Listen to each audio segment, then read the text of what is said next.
விழுப்புரம் மாவட்டம் செஞ்சியில் மரம் வாங்கி வெட்டி விற்பதில் ஏற்பட்ட தகராறில் இளைஞர் அடித்து கொலை செய்யப்பட்டார்.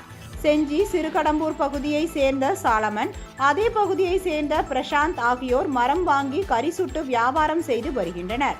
இந்நிலையில் கடந்த 29ஆம் தேதி செஞ்சி நாட்டேரி வெள்ளக்குளம் அருகே மரக்கறி சுடும் பணியில் ஈடுபட்ட போது இருவருக்கும் வாய் தகராறு ஏற்பட்டுள்ளது.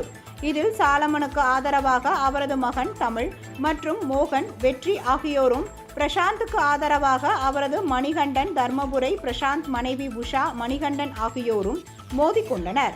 இதில் சாலமன் மகன் தமிழ், மோகன், வெற்றி ஆகியோர் காயமடைந்தனர். இதில் வெற்றி சிகிச்சை பலனின்றி உயிரிழந்தார்.